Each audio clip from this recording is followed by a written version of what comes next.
We lost him. We lost our He guest. disappeared. Oh, there he goes. There he is. What an entry.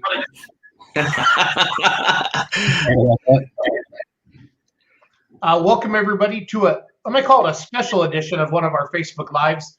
So everybody knows that Schaeffer's Oil sponsors the Beer Money Polling Team and the Remedy.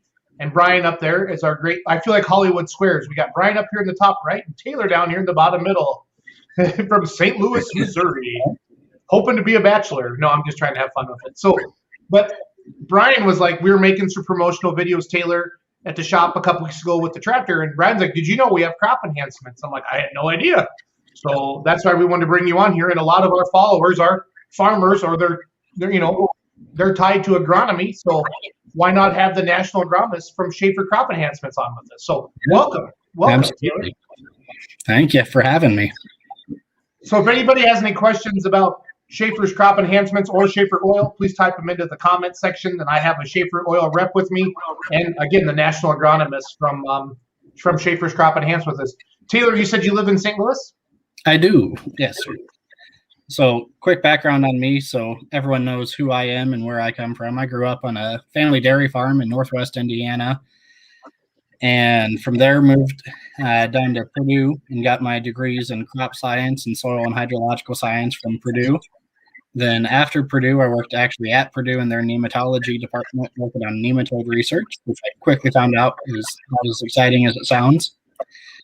From there, moved and Dow AgriSciences for a couple of years, doing corn research, and also helping a little bit on the trait finishing for Enlist and some of the chemical rate trials with Enlist. Then from there, I worked for Cargill for a little bit as a sales agronomist, and then made my way to St. Louis and connected with Schaeffer's, and have been their national agronomist for about the last, going on 6 years now. So what does the national agronomist for Schaeffer's do every day? Like what's a normal day look like for you? So I'm in charge of helping with product development and registering those products in the States, and then helping the sales team place those products accordingly where they're fit to work the best and give farmers the highest returns on investment. I guess, you take a lubrication company like Schaeffer Oil, been around since 1839. What would be the idea? Why would we get into crop enhancements, or how that segue happened at all, Taylor? Yeah, so in the 70s, we had some byproduct left over from the oil side of things. And with those byproducts, we ended up developing 2 non-ionic surfactants. So for about 50 years now, we've been in the agronomic side of things. We have 2 non-ionic surfactants, and with those non-ionic surfactants, applying them with any herbicide or pesticide, you're going to get increased activity from them. So those were kind of our flagship agronomic products. And then from there, we developed our first biological product in the 90s. And then about 15 years after that, they brought me on board to help develop these products and further expand the product lineup that we've had for decades. Cool. Brian, with you out in the field every day, I mean, do you sell a lot of crop enhancements? Is it something that's kind of starting to happen, or what are you seeing with your farmers and different things like that? Like anything else, new stuff is a challenge to get people to try, get them to take a look at. But during the right times of the year, I pursue it fairly heavily, and I try and educate them the best I can in the benefits of some of our products and how much money they can save. Like say on our surfactant, they can save in upwards of $1 an acre looking at our surfactant versus the competition, for several reasons there, and Taylor can expand on that if you'd like when the time comes. But actually, it's a growing product lineup for us, and very excited about it. And it's shown excellent responses. Taylor, where have you seen the most growth since you started with Schaeffer? What industry or which ag line, if you will, or corn, beans, wheat? What are you seeing? Yeah, so we've had really good success all throughout the Midwest, as well up into potato country in the Northwest, and in just about every application, we've seen really solid increases in every cropping system because we're not really targeting the plant with our products as much as we're targeting the soil and increasing soil health and ramping up soil biology to make them work more efficient to help drive the plant efficiency. Are there certain parts of the country that you really have a stakehold in, or is it kind of spread out, or is there certain parts that you just guys really dominate, or you have a lot of your products there, Taylor? We're very dominant in Washington State and Idaho. We have quite a strong foothold there, especially on the surfactant side of things, which I can talk to a little bit later, but really all throughout the country. Okay. What is it? What is a surfactant or surfactant? I'm just a tractor puller. What does that mean? So surfactants are a form of chemistry that breaks down surface tension. So if you spill a drop of water on a surface, it beads up, and surface tension is what holds that together. So if you actually reduce that surface tension, you can spread that water droplet out and get more uniform coverage. So if you mix them in with an herbicide or a pesticide, instead of that water beating up on a leaf surface and just rolling off, it'll actually spread that water droplet out and stick it to the plant if you have a solid spreader sticker or surfactant. So you increase, if you're spraying your herbicides, you're increasing the chance of that herbicide killing the weeds that you're wanting it to kill. If you're spraying an insecticide, it increases the coverage and uniformity of that spray to make sure that there's nowhere insects can go without hitting that insecticide. Like from a crop enhancement sales standpoint, are the dealers like Brian up here in Wisconsin, does everybody push it, or do you have certain people that are only doing crop enhancement stuff, Taylor? How does that work from like a sales and marketing side? Sure. So we have across the nation about 600 or 700 independent sales reps similar to Brian, and we have some that focus more on the crop enhancements than others. We have several sales reps that are also farmers themselves that, maybe their comfort level with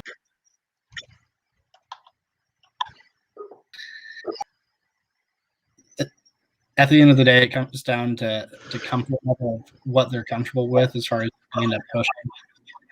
Gotcha. Brian, do you have any questions for Taylor right now you can think of, or? No, I think he kind of gave a pretty good introduction there to what he's been trying to accomplish here with our crop enhancement line. Taylor, do you have any? Can you bring that PDF and we can go through some of that stuff? Yeah, should be able to share screen here.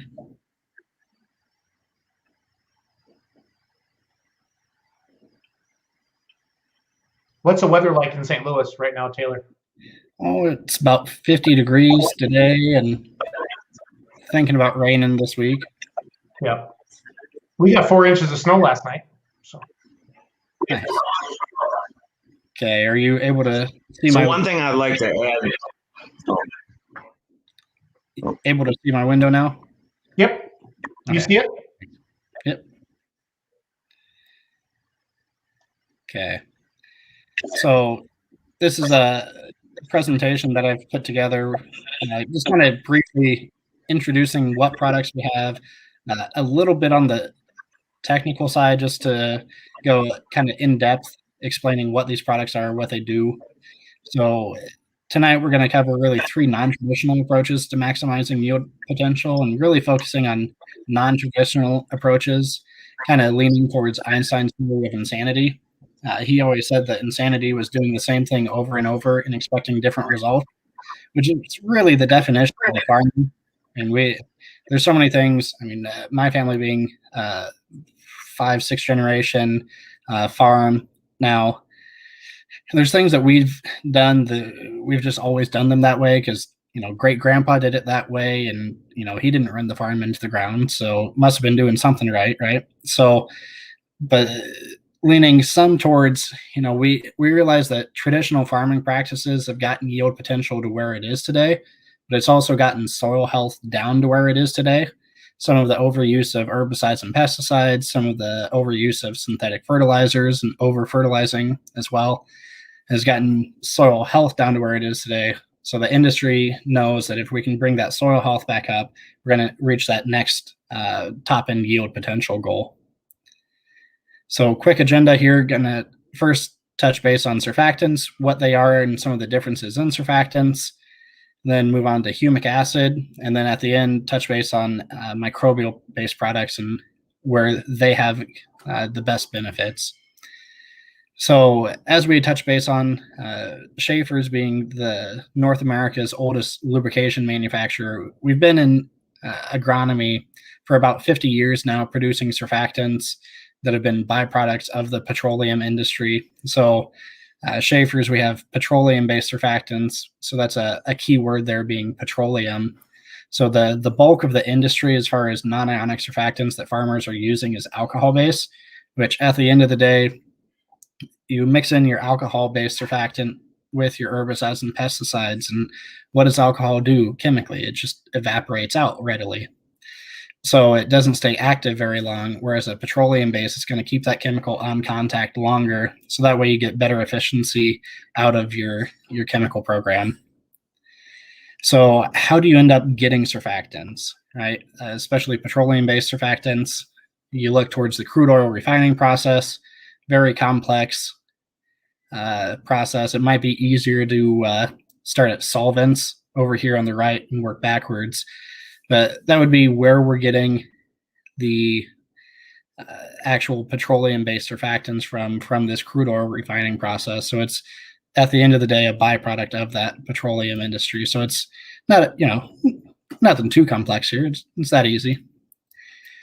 But the benefits to a farmer to using a non-ionic surfactant is you're going to be lowering the surface tension of liquids, as I had commented on. So you see on the left here, water droplets bead up on a leaf surface if you don't use a spreader sticker, whereas on the right, that's the difference between using a spreader sticker and not. So the best way to over-exaggerate a spray pattern is to completely submerge the plant in water. And if you can't get good spray coverage, if you completely submerge the plant in water, odds are you're probably not going to get good spray coverage and effectiveness out of your herbicide or pesticide that you're using.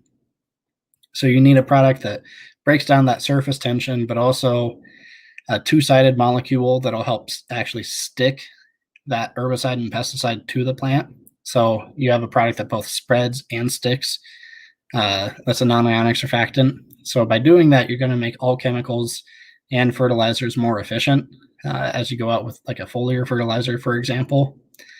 Also, most of your herbicides and pesticides out there, huge chunk of them actually require the use of a non-ionic surfactant or a methylated seed oil or a crop oil concentrate. Most of them give you that option. And where wet sol is a petroleum-based non-ionic surfactant, you can get some of that methylated seed oil or MSO or the crop oil heat, but for the non-ionic surfactant price, which comes significantly less expensive. So let alone that, odds are farmers, you're already using a spreader sticker or a non-ionic surfactant or a surfactant already. So there's not really any added cost to the operation. In fact, where wet sol is a byproduct from the petroleum industry, it's really inexpensive compared to just about any other product out there on the market. So what wet sol includes, we have two versions of the product. We have a 99% active ingredient surfactant with 1% anti-foam built into it. It does have very good anti-drift properties as well. We're working on getting it labeled as an anti-drift product. As it stands today, it's not. But any farmer that's ever sprayed it comments on that. So we're working on getting it labeled for that. Then we also have a 25% active ingredient version that is a little bit easier. It's a lot thinner product, so it's easier on injection pumps and chemigation pumps, especially going through pivots. So, and older sprayers that don't have very good agitation, it's a lot easier on than the 99%. Also, side note, we are approved for use with dicamba and Enlist. So all the dicamba products out there, Extendamax, Fexpan, Tavium, and Ingenia as well, were approved with Enlist and Enlist Duo as well. So just kind of side note there. I know they're the two hot herbicides right now in the market. We do have our tank mix approvals there. Rate-wise, the 233 at the top is our 25% active ingredient, item number 233. The bottom, the 235, is our 99% active ingredient. So it kind of depends on how what application use you're using it in. Yet again, the 235, the wet sol 99% active ingredient. It's a very thick product, but where we can use that, we use 4 ounces per acre. And then post-emerge, we'll use 4 to 8 ounces per 100 gallons of spray solution. So lower use rate surfactant than what most people are used to. I tend to stick to that 8 ounce per 100 just to get a little bit of extra anti-foam into the tank. But so a little bit lower use rate product than most farmers are used to. And then let alone that, the good news to the farmers and those of you end users is wet sol is one of the least expensive products in the market.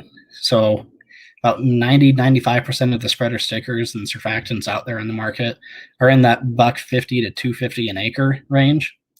The wet sol 99 at that 4 ounce an acre rate, anything pre-merge, pre-plant, or burn down scenario, you're 82 to 87 cents an acre.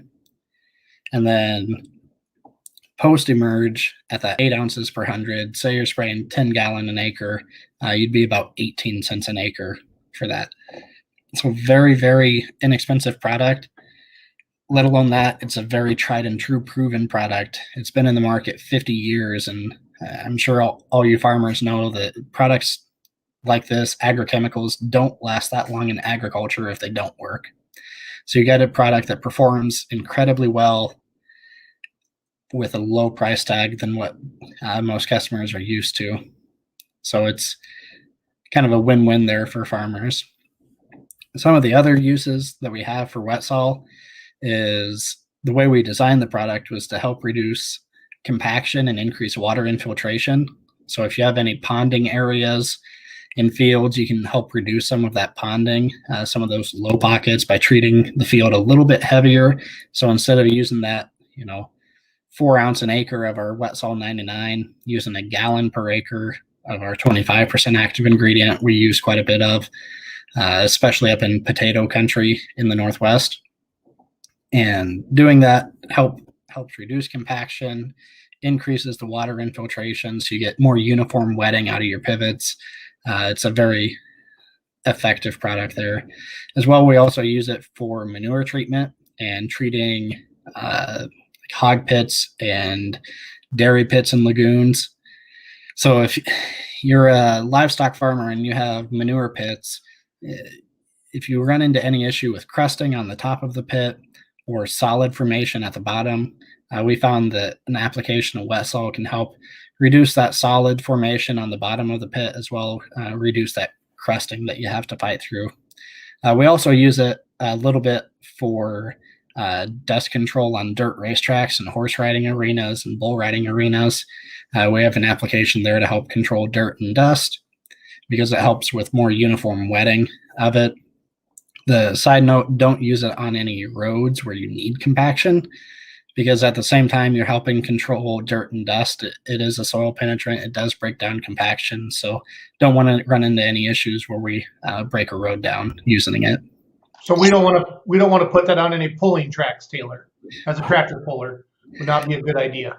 So pulling tracks, we've actually had pretty good success with. It's anywhere where they're mine service roads where they're pulling 50 ton over the 8,000-9,000 pound pulling tractor isn't going to be as big of an issue. This could be something. Brian. You could be on something. You find the track, and I'll bring the wet sol, buddy. Taylor, is this your best-selling product? So far, yes, but it's quickly getting surpassed the longer we have some of the other products. This is it's our highest volume product because we've had it for 50 years. So it kind of has a bit of an advantage over the products that we've had for 20 years or some of the products that we've only had 6 years now.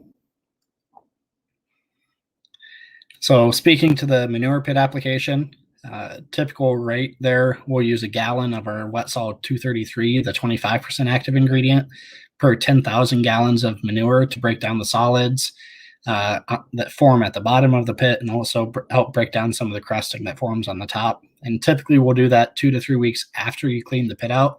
So that way, as that manure pit's filling up, you can help reduce those solid formations as the pit's filling over time. So outside of there, I'll stop a second. Do we have any questions that have come in or anything like that yet? I haven't seen anything come in on the comments yet. So I've been muting Brian and I. We don't have any echoing. Yep. All righty. So the one thing I did mention was about using wet sol with chemical and not having to use a DRA. Which chemicals were those again? So yet again, wet sol is not approved as a drift reduction product yet. We are working on that, getting all the behind the scenes legal things taken care of and all the product testing and everything with wind tunnels that we have to get done. So with dicamba though, if you're just going out and spraying Ingenia, you're just going out and spraying Extendamax, we don't need to add additional DRA to it. But if you're using anything that does require any drift reduction agents in it, so say you're going out and mixing Ingenia with Abundant Edge, I believe is a Roundup that requires additional drift reduction agent, or going out with a corn killer like Select. If you're mixing your Ingenia with Select, you would have to use a drift reduction agent. Oh, good question, Brian.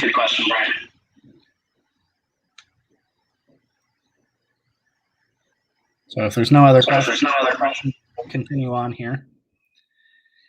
So moving on from surfactants now, moving on more towards talking about humates and humic acid or organic acids, all kind of refer to the same thing, or humectants is another thing, kind of all gets grouped into this one category, just different verbiage to explain it. But essentially, it's the purest form of natural organic matter. And the bulk of it that we get and is used within agriculture is a byproduct of the coal mining process. So byproducts of lignite and humulite, which are byproducts of coal. And with that, it's just ancient organic matter. So mostly tree roots and peat moss that have been broken down millions and billions of times by the microbes in the soil. So it's just, it's the active chemistry behind organic matter. So the reason organic matter is good and beneficial for your soil is the organic acids that are contained in it, like humic acid and fulvic acid, which is also contained in our product here that we're going to talk about. So the industry is really starting to realize the benefits of humic acids. Several products came through 25, 30 years ago, especially through the Midwest. And a lot of people got burned on them because they didn't have very good results, because the industry just honestly didn't quite understand how to chemically activate and get a good humic product, a good return on investment in, say, corn, beans, and wheat rotations. So humics, it helps increase fertilizer use efficiency. So from a sustainability standpoint, while increasing fertilizer use efficiency, we're improving soil health. So it's kind of a win-win, increasing fertilizer efficiency and increasing soil health at that same time, so that those nutrients get to the plant faster because the microbes in the soil are more active. So some of the benefits that they found that a good soluble humic acid is capable of giving is it makes micronutrients and some macronutrients more available and more soluble in the soil. So as you make those nutrients more soluble, they flow with the soil solution into the plant easier. As well as that, you can help buffer salts to reduce burning. You can form a bond with fertilizer to prevent tie-up onto the soil site. You can increase crop production, and we've seen, crops that we've increased 10%. We've seen some cropping systems where we've increased 40% in some really high blow sand, low organic matter areas, especially down in cotton country. We've had some phenomenal results down there. Can increase how fast nutrients travel through the plant and get to where they're going. Can accelerate the ripening period and plant maturation period. Can increase soil and plant health. You can increase water holding capacity of the soil. There's a 3-year study done at University of Idaho showing that a good soluble humic acid over a 3-year application of it increased water holding capacity at 11.2%. So that means that water that you get is going 11.2% further. So as you hit some of those drought periods, you end up getting a little bit more drought resistance in the plant and in the soil because it's holding that water better. As well, you can help reduce the leaching of nitrates and other harmful substances in the soil by actually helping stabilize that nitrogen in the soil, which is how we've used a lot of our Dynahume product, which is the product Schaeffer's has. What the Soil Society of America says, from all of their scientific research that they've done, they say that humic substances like humic acid and fulvic acid help to solubilize macro and micronutrients. It chelates them, complexes them, buffers them in the soil, and just makes those nutrients more available to the plant. So really with humics, we're after increasing soil health and increasing nutrient availability here. So how do you pick a good humic acid? First, you need to understand the difference in the quality and where it's coming from. Obviously, there's different coal mines all around the world and different qualities of that byproduct coming up with it. Then understanding the percent concentration of the active ingredient and how it was measured, because the industry hasn't solidified on one standard yet. So legally, right now, because there is no measurement standard, I could look at a humic product and say, visually, it looks about a 50% active ingredient product. And I would write down, I measured it by visual guesstimation, and legally I could do that right now. So there's quite a bit of nonsense as far as active ingredient. So using a product that uses the A&L method from A&L Laboratories or the CDFA, the California Department of Food and Agriculture method of actually measuring the humic acid content seem to be the most accurate too, as far as measuring the product and the actual percent humic built into it. And then you have to have a product that's easily soluble, because if you remember back, one of the best things humic acid does to your soil is it helps solubilize nutrients. How is it going to do that if the product itself isn't soluble? So if somebody ever comes to you with a dry humic acid product, ask to have a sample of it, drop it in water. If it doesn't turn coffee black in 30 seconds, I would never touch the product. There are several humic products out there that don't work at all because they're not soluble products. So a lot of false claims on the marketplace today. So what makes Schaeffer's humic acid different? Product name is Dynahume SW. Ours is a 10% liquid concentrate using that CDFA method of measurement, which is one of the highest in the market. You can get up to a 12% concentrate there using that measurement method. Anything over that 12% ends up dropping out of the product because the liquid can only hold 12% solids into it as far as humics. As well, our humic acid has gone through a chemical activation process, so it's super soluble. We sell it actually as a premixed liquid because dealing with the powder is honestly miserable. The gentleman that actually blends it there at Schaeffer's actually blends it in a Tyvek suit, so it's pretty miserable to deal with as far as blending the dry into a liquid form. But yet again, we sell it as a premixed liquid there. On top of that, Dynahume SW, the SW stands for the seaweed extract that's incorporated into it. And the seaweed extract is one of the best sources. It's brown algae from the coast of Nova Scotia. And seaweed is one of the quickest growing plants in the world because it's so heavily concentrated in specifically cytokinin and gibberellic acid. So you can kind of think of it as steroids for the plant. It forces and promotes plant growth on top of the humic that's also promoting plant growth. And then we have wet sol built into the product to help increase mass flow. And also a lot of it is to help with the application ease of humics, because humics are very well known. The liquid sides are pretty well known for plugging filters and nozzles and screens and orifices and everything. And no product is perfect. We haven't had many issues at all with it. And a lot of that is due to the incorporation of the wet sol into the product, helping it flow easier through meshes and screens and orifices. So here's product label just to introduce it for those of you who've never used it before. Yet again, it has the humic and the wet sol and the seaweed into it. When the best time to apply it is, we do quite a bit with spring nitrogen, using it to help promote nitrogen stabilization, or spring broadcast or side dressing on corn and cotton and peanuts, helping with the nitrogen stabilization there.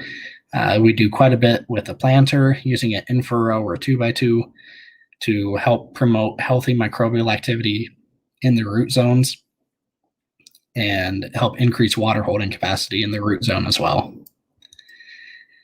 So yet again, just to reiterate some things here, the Dynahume is a 10% liquid humic acid product that helps reduce compaction, and doing that increases water infiltration and forms micropores in the soil to increase water holding capacity of the soil, all while helping stabilize nitrogen. So where humic acid as a whole is the most beneficial for is poor soil health areas, so lower organic matter, and especially very sandy soils, but also salt and clay affected soils. So it's kind of the mid-range, so it works really, really well on sand and really well on clay, but it's the middle loam, sandy loam, just effective on.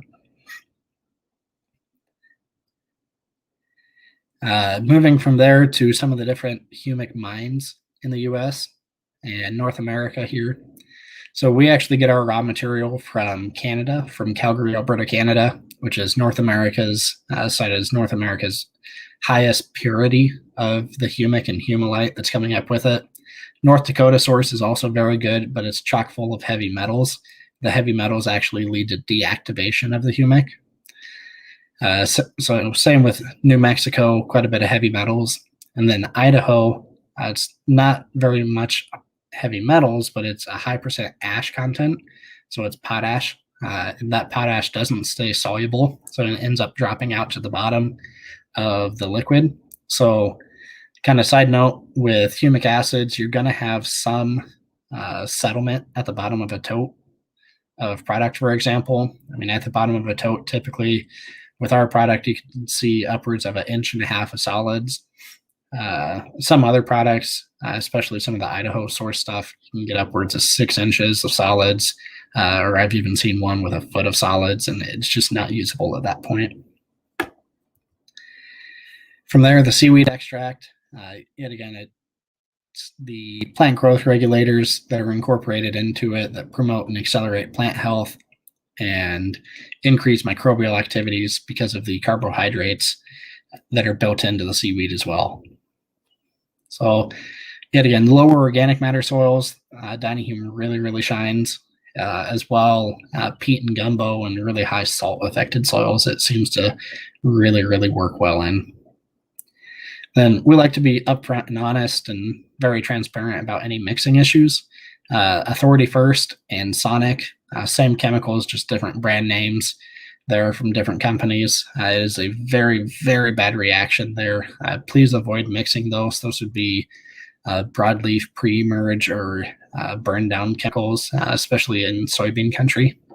So the rest of the sulfentrazone products, like Authority Classic, Authority Assist, Authority MTZ, seems to work perfectly fine with, but it's the three-way reaction between the sulfentrazone, the first rate, and the humic that seems to be just very bad. So I would highly recommend avoid mixing with those two. So on top of the infield use, we use Dynahume quite a bit in manure pit application as well to help reduce crusting and solid formation there, but a lot to help stabilize the ammonia and prevent some of the fertilizer tie-up once that manure gets spread out onto the fields. So that stabilization of ammonia, you actually, all of our customers that have used it in their manure pits have seen a reduction in ammonia smell from the manure, as well as if you can eliminate that crusting on top of the manure pit, you can actually reduce the number of flies on the farm, because that crust ends up being where a lot of flies actually lay their eggs at. So the in-field benefits to the manure, once that manure is spread out in the field, you get the manure fertilizer use efficiency increased and reduction in the ammonia smell from the manure and reduction of that tie-up of the manure onto the soil side. So you're keeping that fertilizer available longer. As well, then you have all the other benefits of the humic out in the field once it hits that field. Hey, Taylor, we have a question from Reed. I know Reed. He says, any feedback on how Dynahume performs with pumpkins and squash by any chance? Yeah, so we've not had a ton of pumpkins and squash growers use it, but where we've had our customers use it, it seems to be pretty positive feedback, helping reduce that fertilizer tie-up to the manure site, increasing fertilizer use efficiency. So that way, don't take me out of context. As I say, increase fertilizer use efficiency. I'm not saying stop fertilizing. But over time, you should notice that your soil samples will start improving from the use of a humic. So maybe by your soil samples, you can maybe pull a little bit of fertilizer out, but make that purely based off of your soil samples. Never just willy-nilly pull fertilizer out of your program. So good question, Reed. So rate-wise for applying the Dynahume to manure, we'll use a gallon per acre 2 to 3 weeks after clean out here, and no agitation in the pit or anything is really needed. So you want to apply the product 2 to 3 weeks after you clean it out, so that way there's a little bit of manure down in the pit. Then as it fills up over time, it has that entire time to work and react and help stabilize that manure. So example here, say you're going to be applying 4,000 gallons of manure per acre. You would use a gallon of the Dynahume per 4,000 gallons of manure. If you were applying 20,000 gallons of dairy manure per acre, you would apply it at a gallon per 20,000 gallons there, but you're applying it at a gallon per acre there. So any questions on Dynahume here? That was the one that I had seen popped up in there. So. Alrighty, perfect. We'll continue on here. So next up, talking about microbial-based products and some of the importances that they have. And so we know that healthy soil produces the highest yield, right? So you look at some of the healthiest soils in the U.S. here. So your central Iowa, south central Minnesota soils that are high organic matter. I mean, just super healthy soil compared to some of the rest of the country. If we can increase that soil health, yield will follow that.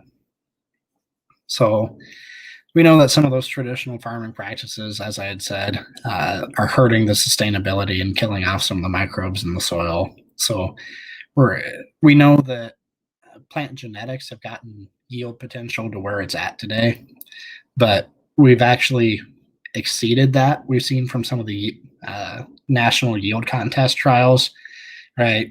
David Hula, I believe it was, out of Virginia this past year, hit 616 bushel on corn. So we know that that's possible. So if we treat the soil right, we can help improve some of those national averages that think our national average here in the U.S. is like 160 bushel on corn right now. So there's a lot of room for improvement there that we can help by increasing soil health. So what some of the experts are saying around the nation, we've worked with Dr. Paul Silty out of NDSU. He's the author of a best-selling book, How Soil Works. Really great read there, understanding what microorganisms affect the soil in what ways. And he has about 35 years of field experience here. So hopefully this little short video clip will play from Dr. Silty here. Oh, I've worked in the area of biostimulants for 35 years plus, and it's a very fascinating area. I never intended to be in this area when I was a farm boy in southwest Minnesota. But here I am. I've worked in this area now for a long time, and I'm a real believer in the value of these materials. So I think you're really, with Schaeffer products here, on the cusp of moving in the right direction and adopting some of these principles and products into your product lines, if I may say so. And I'm not a salesman, but I know how these products could work. Since 1995, when I first began to work with this company in Texas, I have seen some really remarkable results, really remarkable. And that together with wet sol and some of the organisms that you're adding, I think will give a really excellent response for your farmer clients. So I'm really positive about what's possible here. So yet again, that's coming from Dr. Silty, who has now, I guess, over 40 years of experience in biology and soil biology. So just a wealth of knowledge. And one of the things that he really touches base on is the symbiotic cycle, showing that with a little bit of sunlight, CO2, and water, the plant is going to be producing sugars and some excess sugars to feed the microorganisms in the soil here at the bottom left. And at the same time, to make sure that the plant can continue doing that, the soil organisms pump the plant full of enzymes and minerals and antibiotics and plant growth regulators to promote growth and hormones. So everything the plant needs outside of sunlight, CO2, and water. So without the microorganisms in the soil, the plant doesn't survive. So we're really focused on improving the health of the microorganisms in the soil. One of those organisms is mycorrhizal fungi. So this is a picture of a 7-day-old pine seedling squished between two plexiglass panes that a professor had done. And you see all this kind of white fuzziness out further away from the plant. That's all actually a beneficial rooting fungus that pumps nutrients to the plant. So if you can increase the levels of mycorrhizae out in the soil, you can increase root mass and therefore nutrient uptake. So first product we come to here in the Schaeffer lineup is Rhizozyme Supreme. And you can see here on our label, we actually list the microbes that we're applying with this product in a guaranteed concentration. So that way you know a little bit about what you're getting with this product, because a downside of some of the biological products out there is they'll tell you that there's microbes in there, but maybe they don't even know what microbes are in it, so they don't tell you. We list upfront what we have in there, and I'll explain what those microbes do here in a little bit. But the Rhizozyme Supreme product, we're really after a soil applied, especially in furrow application here. The closer you can get it to the seed to increase that root mass, especially early season, the better returns on investment it seems to get. We have had some pretty solid results putting it straight 2 inches over from the seed, or 2x2, so 2 inches over and 2 inches down from the seed. But most definitely putting it in furrow seems to be the best returns on investment. But what the Rhizozyme Supreme product is doing, it's delivering beneficial microbes to improve soil structure and fertilizer uptake, really, especially focusing on phosphorus uptake, which I'll touch base on why the phosphorus uptake. So here's your spelling test for the night here. So we have 4 strains of Bacillus bacteria in the product, and then the Glomus strain is the strain of mycorrhizal fungi here. So going through here, these microbes do a lot. Hey Taylor? Yep.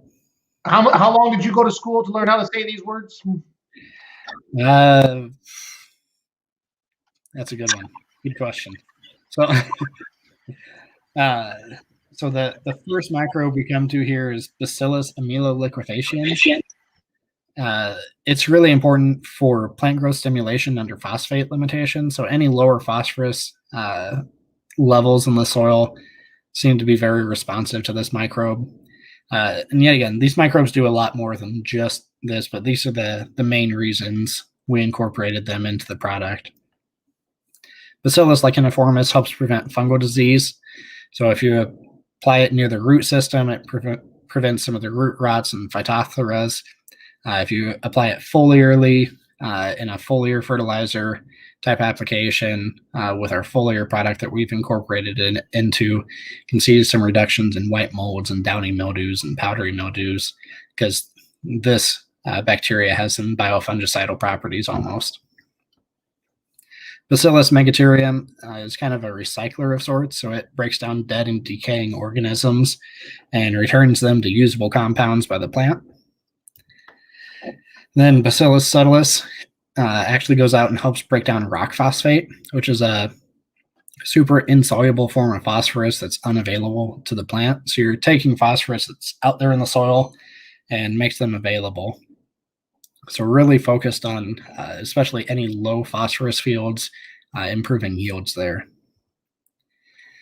And then the Glomus intraradices is the mycorrhizal strain, and it just, as I mentioned earlier, it increases rooting mass.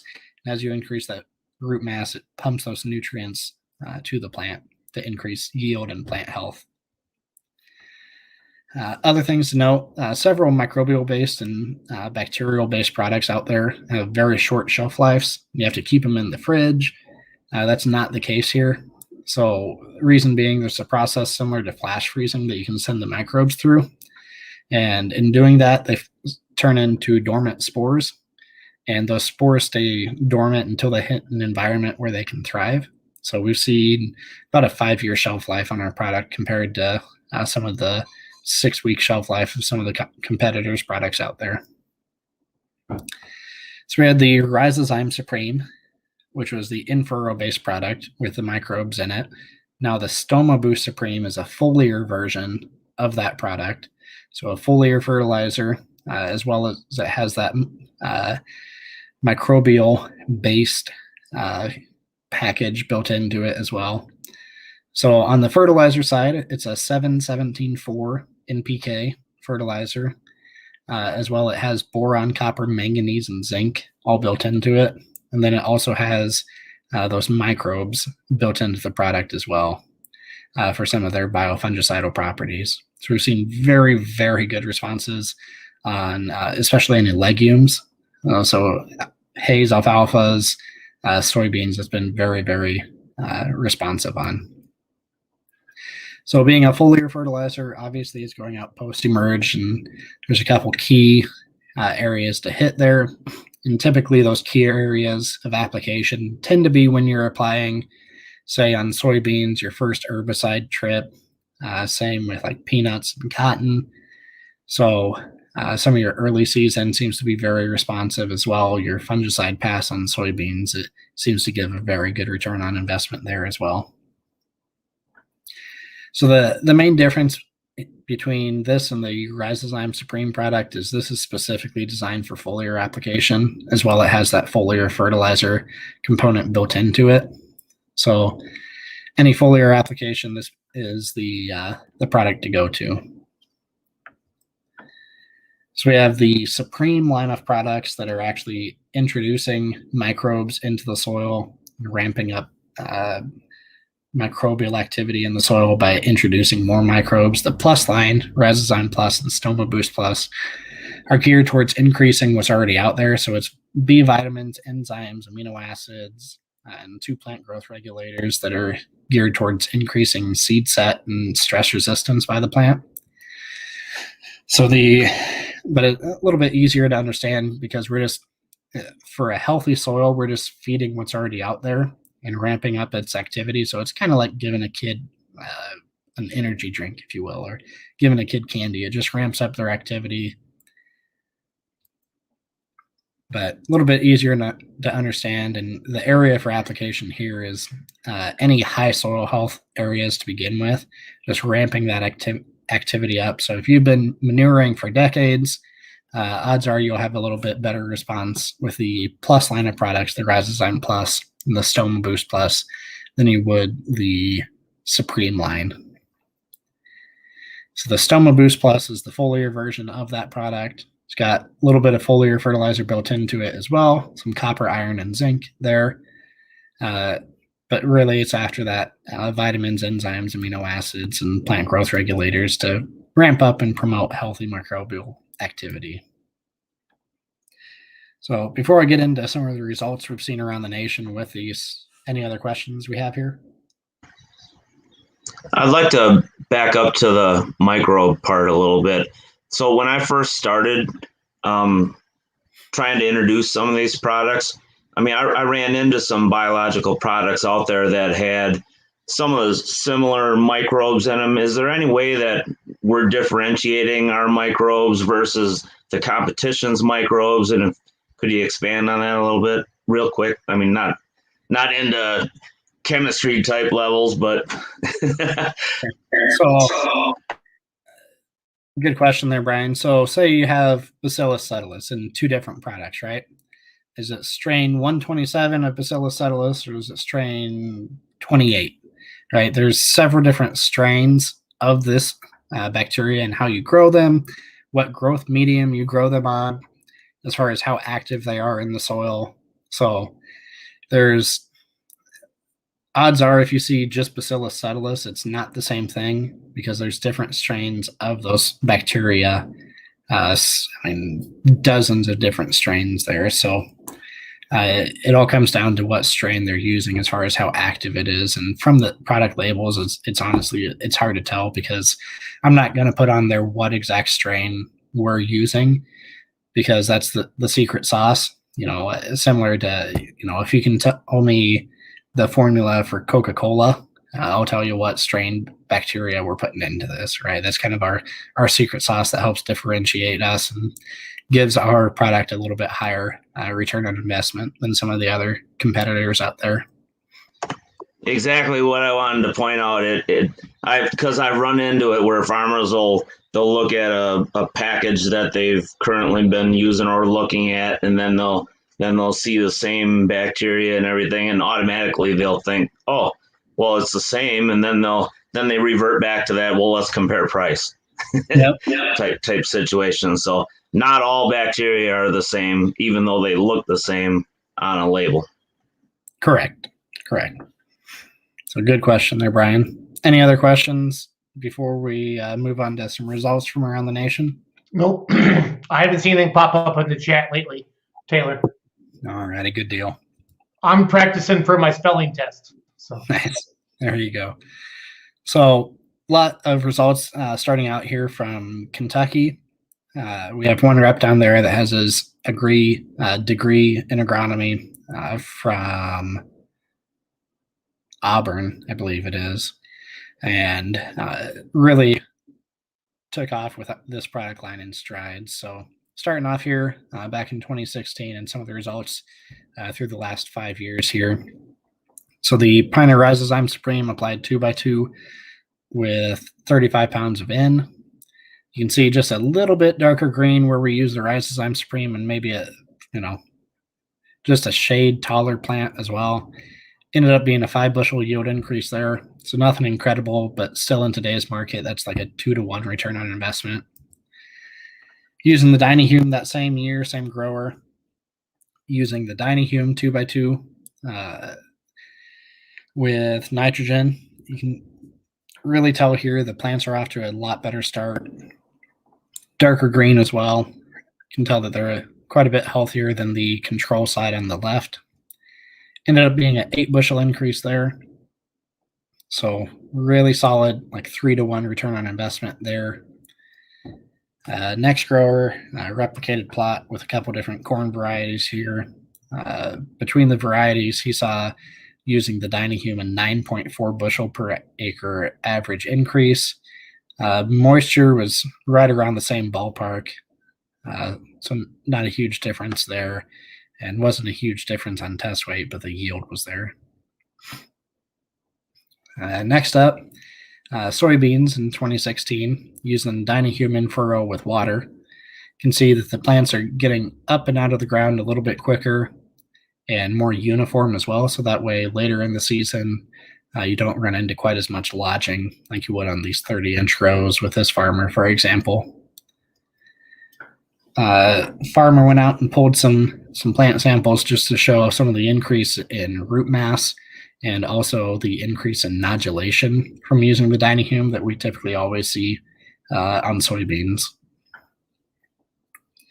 That same field in 2017, the grower decided to try it on his corn as he rotated into it using that quart of Dynahuman with a half pint of the Rizozyme Supreme applied in furrow with water. So no starter fertilizer or anything here. But you can really see quite the difference here in the corn as far as plant health, plant growth. Quite a big difference there. Same grower on beans, using that same quart of Dynahuman with 8 ounces of Rizozyme Supreme.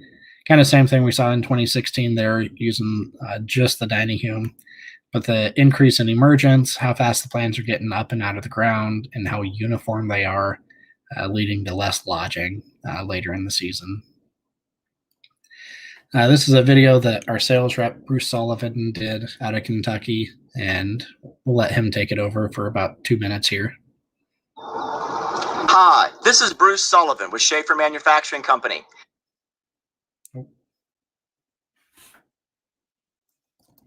It wasn't me, Taylor, I promise.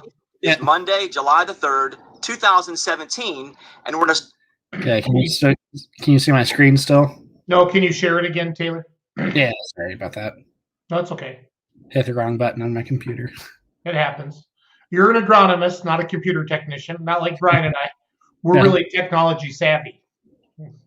Somebody's got to be. We're also comedians. So.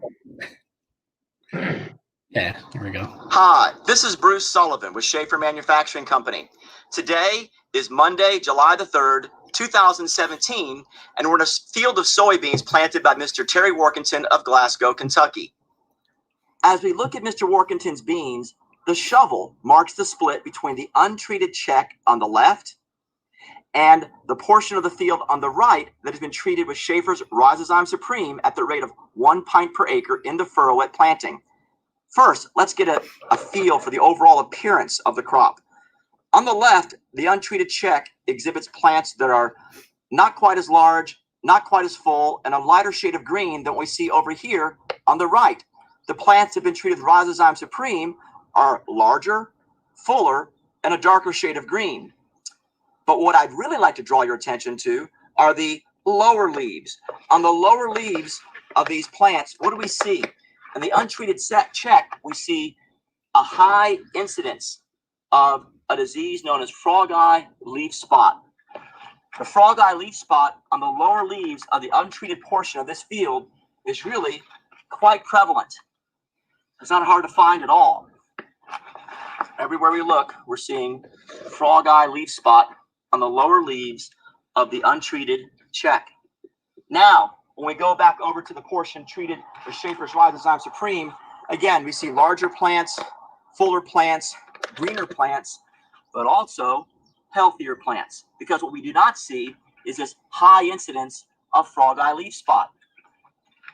And what this serves to illustrate is the impact that Schaeffer's Rizozyme Supreme has on overall plant health and productivity.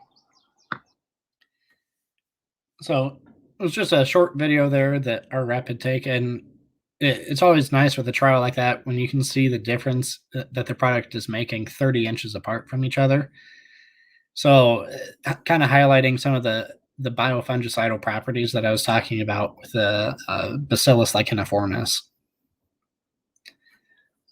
As I had also mentioned, we've done quite a bit of the Dynahuman as a nitrogen stabilizer. So comparing it to some of the other stabilizers out there in the market, this is against Contain, similar product to Agritane here. You can see a little bit darker green, a little bit fuller plants on the right. We did several of these trials in 2017. and saw pretty much the same thing every time there. And we averaged 4.5 bushel to the good, while costing $3 an acre less. So kind of a win-win there for the farmer. The Stoma Boost Supreme on beans here, you can see on the right where we had used it. It's a little bit fuller, a little bit darker green. And this was the foliar feed, the Stoma Boost Supreme, applied with his herbicide pass, his Roundup, in his first rate around V4, V5 timeframe. Next up in Kentucky in 2017 on some wheat, went out and applied a gallon of Dynahume pre-plant with his Roundup and Finesse, and then planted, and then 10 days later went out and took stand counts, and we picked up an 8% increase in emergence.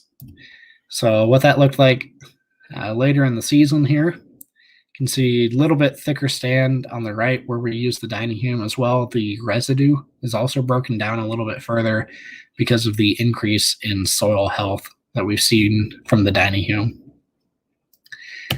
So by the time the combine went through there, we picked up a 4.2 bushel per acre yield increase. So about a 2.5 to 1 return on investment there. So seeing some pretty good results on wheat. Speaking of wheat, talking about Wheat Tech, a third-party agronomy consulting firm out of Kentucky, on some foliar trials that they did in 2020 with us, and where they used the Dynahume in furrow at a quart per. Well, sorry, this is foliar trial. Using a quart of Dynahume foliar over the untreated check here. So this is a big replicated plot that we did with them. We picked up almost a 5 bushel yield increase. Same with the Stoma Boost Supreme. Where we used them together that year, it wasn't quite as good. But typically it's about 2 bushel better over one or the other. The in-furrow trials we did with them saw tremendous results there. So the Rhizozyme Supreme was about a wash, but where we used the Rhizozyme Supreme with the Dynahume, it was about a 4 bushel yield increase on beans, where we just used the Dynahume that year. And so last year in 2020 was actually right at a 12 bushel yield increase on soybeans, which is almost, in today's market, that's like $130 an acre profit. So incredible results there. Out of Wisconsin, a couple different farmers here, some testimonials that they gave. The first farmer here saw about a 10.25 increase on his silage corn using 2 quarts an acre of the Dynahume. Next grower saw about a 20 bushel increase using 2 quarts of the Dynahume and the half pint of the Rhizozyme Supreme, sprayed on right behind the planter wheel. And then the final grower had some low pockets that traditionally wouldn't grow a stand of corn, and showing that increase in soil health even year one. Went from not growing a stand of corn in the past to seeing 76 bushel per acre. So it's at least something. It's a start. So the longer that grower would use it, the better overall he would make that soil and make that field. Tobacco in 2016, seen some really solid results, almost a 1/4 pound per stalk increase, where we used the Dynahume with the Rhizozyme Supreme and with a setter water. Some beans in southern Michigan, around Nile, Michigan, which is some of the closest soils that are farmed to blow sand we have in the Midwest here. So it's super, super sandy ground. And you can tell the shovel here kind of marks the split between the treated on the right and the non-treated on the left. You can see a huge increase in plant growth and plant health there with the Dynahume. Next was a independent ag applicator out of Bowling Green, Missouri, using the Stoma Boost Supreme with wet sol and a half pound of sugar. And where he did that first year on his splits, he saw 5 bushel on one split and 8 bushel on the other, and saw same results in 2017. Next trial we did with anhydrous out of Osage, Iowa, so kind of north central Iowa. Kind of set this trial up asking or answering the question that farmers seem to have. You know, am my money ahead spending $10 an acre on a nitrogen stabilizer, or should I spend $10 an acre on extra nitrogen?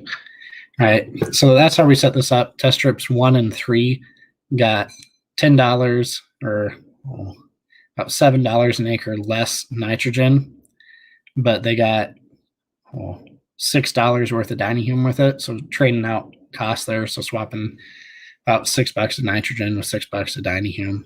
And then test strips 2 and 4 got $6 an acre, roughly, or 30 pounds of anhydrous more.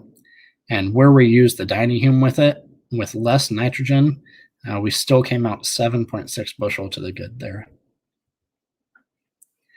Another anhydrous trial here. So the dynahume in these trials were applied with separate liquid sidekick pumps. That's the only downfall of it versus some of the nitrogen stabilizers. You can pump straight into the anhydrous tanks. The dynahume being a water-based product, it would freeze in the anhydrous tanks, so you wouldn't want that. But this trial, the southernmost 15 acres here got the dynahume at a quart of dynahume per 30 pounds of nitrogen as they put on their spring nitrogen as anhydrous. And the farmer had grabbed the 4 field health reports from FieldView that he had gotten. And, you know, about a month after planting in May, into May, you couldn't really make out the difference. In July, you could start to see it. And then by August and September, it was kind of hard to miss. Where we did that, it was about an 8 bushel yield increase. But it's always neat when the satellites can tell a difference for you in those trials.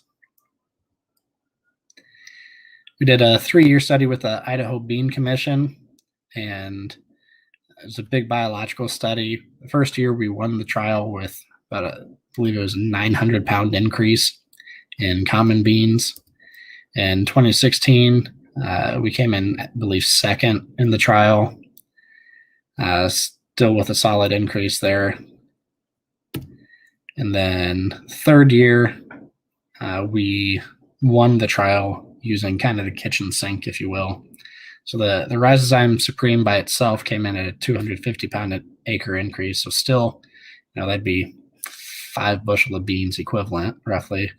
But where we used the Rhizozyme Supreme and the dynahume and furrow, and then came back with some Stoma Boost Supreme and dynahume foliar just before bloom, that combination of all of that came in at a 710-pound an acre increase. So some tremendous results there. Some wheat in Kentucky using the dynahume and Stoma Boost Plus with the streamed on spring nitrogen. So it's kind of that time of year for farmers right now with wheat streaming on nitrogen. You can see that the plant health is most definitely there, showing the nitrogen stabilization where we had used the dynahume and the Stoma Boost Plus, and what that yield map ended up looking at. You can see the split down the center of the field there. The northwest corner was where we had the control, and then the southeast corner was non-treated. We came in, it was about 11.5 bushel according to his field view there. Next grower on silage corn using the Stoma Boost Plus that promotes and accelerates plant health and growth. We saw a 1.14 ton an acre increase on silage corn. So some very good returns on investment there. Next grower used Stoma Boost Supreme applied through his pivot on his second cutting of hay. Where he had done that, he actually picked up 7% increase in protein and 34 points increase on relative feed value. So the feed quality from the mixed foraged hay was significantly higher. You can catch a premium for that. Next up, using the Rhizozyme Plus on some dark red kidney beans up in North Dakota. First year had a 140-pound an acre increase. So some really good returns on investment. Other side of that field, the check came in at a 65-pound an acre increase. So still pretty good return on investment there from using the product on edible beans. Some sunflowers out just north, I believe this is just north of Pierre, South Dakota, showing that increase in time to maturation, which in sunflowers happen to be very, very noticeable. So kind of a neat picture there showing that difference. Spring barley in around Moses Lake, Washington, using the Dynahume and the Stoma Boost Plus, seeing increases in plant growth, plant height, and yield there. Using the Rhizozyme Supreme there through the planter. So I know a lot of those of you listening in the Midwest that plant wheat, you're not used to applying liquid with your wheat planter. Out in Washington, they do quite a bit of that. And where we use the Rhizozyme Supreme there, we saw 11 bushel increase. Then same year, so this would have been 2018. Then same year, we used the Dynahume and Stoma Boost Supreme on some wheat around Lind, Washington. So getting more over towards eastern Washington.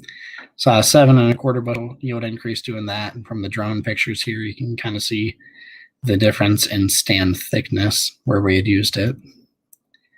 Some pearl millet in Alabama using 2 quarts of the Dynahume applied just before planting. Really, really noticeable on some of the grass hays there, like pearl millet. They went out and sprayed the indros with a 4-wheeler sprayer and then made 1 pass down the center. So you can see kind of the 2 pockets there in the field that didn't get it. Really, really noticeable results there. Seed potatoes, we've had some pretty solid results there. Ended up being, I believe it was 15% increase in tonnage on the seed potatoes with a better size profile there. Then same thing, so different, going from Umatilla seed potatoes to Altura, same thing, kind of around that 15 to 17% increase in tonnage. So some pretty good solid returns on investment from using the Stoma Boost Supreme through the pivot. Did a study with Brigham Young University using Wetzel and Dynahume and Rhizozyme Supreme all together on the potatoes. So you can see where we treated on the left. The stand thickness is quite a bit thicker than the control on the right. And going through that, 4 of the 5 treatments ended up being higher in tuber count and therefore yield, and also better size profiling as well. And the big thing takeaway from this study we had was the increase in plant health. We had it was 100% reduction in brown spot and 82% reduction in hollow heart. So if you've ever had potatoes that have a hollow spot in the middle, we helped reduce that by 82%. So huge results there. Some independent trial here, farmer run trial out of basically Boot Hill of Missouri area on cotton, ended up being a 40% increase in overall lint yield using 2 quarts of the Dynahume with a 1/2 pint of the Rhizozyme Supreme. So seeing good things there. This video I'm gonna skip through here.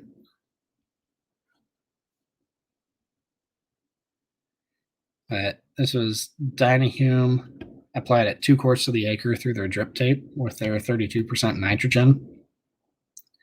So showing that the increase in stabilization led to a tremendous increase in cotton yield. As I said, in some of the really sandy cotton ground, we've had some just tremendous results there.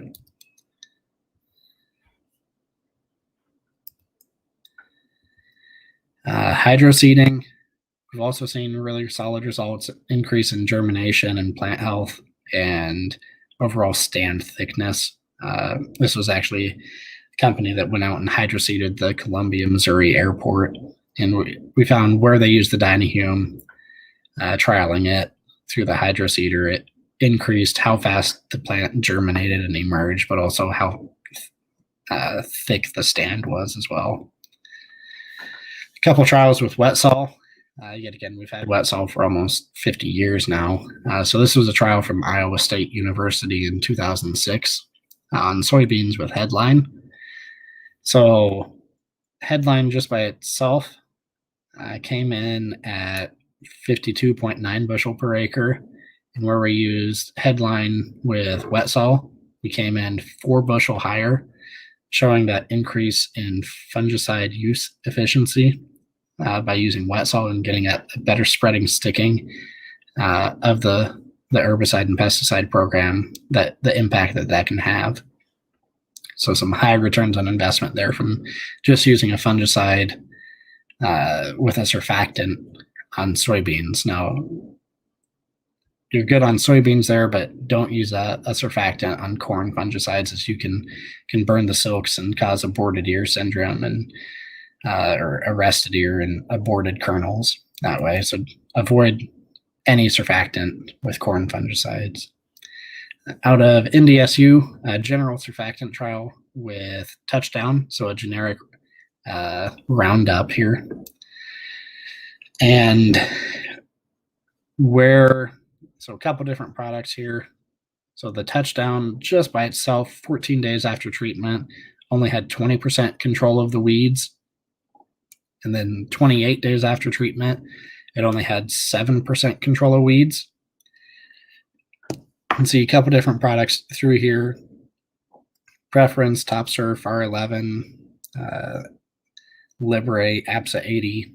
Wet Sol ended up winning the trial with 72% control 14 days after treatment, and then 78% control of the weeds 28 days after treatment. So incredible increase in herbicide use efficiency there.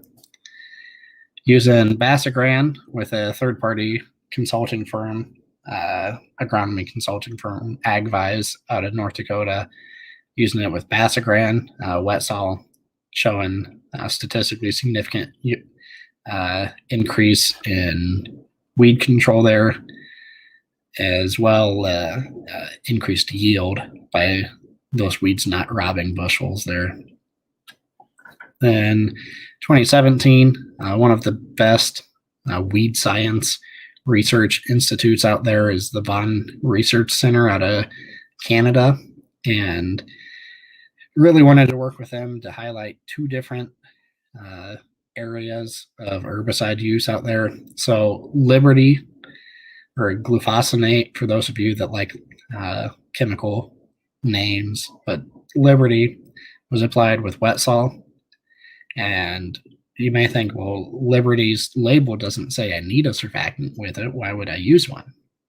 Well, you want better coverage because Liberty is a contact killer. So if you can spread that spray droplets out, you're going to get better uniformity and better coverage, better kill with Liberty, which we found that is statistically significantly better kill where we use Wet Sol with Liberty compared to just Liberty.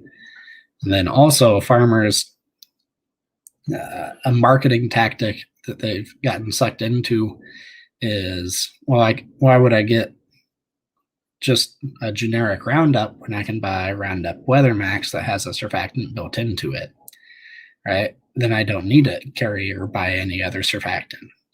Well, also in this study, I had Roundup Weather Max that has a surfactant built into it, applied with Wet Sol, and we had better control of weeds where we used Wet Sol with Weather Max, showing that the quality of the surfactant in Weather Max isn't as high as it should be, highlighting that the additional use of Wet Sol there gave you better weed control. As well as some of the compaction studies that we've done using Dickie John soil compaction testers on some independent research studies there, and we've done quite a bit with Washington State University through the decades as well. But every measurement range with the Dickie John soil compaction tester, we saw quite a bit of reduction in compaction. Then using the Wet Sol and Dynahume and hog pits, actually going and taking some manure samples here. So just showing that where these numbers came from. So here's the non-treated sample, here's the treated, and a lot of numbers there, but what to really break down is where we used the Wet Sol and Dynahume, we had a 47% increase in nitrogen in the manure, 127% increase in phosphorus, 28% increase in potassium, and over 100% increase in all of your micronutrients there. Some of that was because these barns had some issues with solids forming over time. We removed 7.7% more solids because we were able to dissolve those solids because of the wet salt on the dining room. As well, we helped buffer the pH some and drop the pH from 8.5 pH on the untreated to 7.9 pH on the treated. Then we went out and split some fields with that manure and saw an 8 to 10 bushel per acre increase on corn, which is some pretty exciting results there from manure treatment, as well as getting that reduction in ammonia smell coming off the manure. So outside of that, that's the entire agronomic Schaeffer lineup. So were there any other questions? I muted myself so we had a good signal. But no, just mention the general people checking in. No specific questions. Ryan, do you have any? Taylor? No, I really don't have any questions. I just would like to reiterate that not all of these products are or should be considered like add-on expenses. There are several applications where you can just do a simple product swap and save money right up front, and then increase the efficiency of whatever you're doing, which I think is a very exciting aspect of some of these products, especially the humics. When you can use humic in place of a nitrogen stabilizer and get multiple benefits of it with no negative impact on native biological activity in the soil. I mean, that's huge in my book. But so in finishing, I'd just like to say thanks to Taylor. That was a lot of impressive results and a lot of information packed into a short period of time there. And just wanted to let everyone know that they can reach out at any time if they have any questions that they think of after the fact here. And we will definitely get them answered and or get you pointed in the right direction, taking a look at your operation and what you're interested in doing or looking at. So I'm very excited. Thank you, Taylor. Thanks, Taylor. Absolutely. Thank you, Jason and Brian, for having me. It was a pleasure. Have a good night, guys.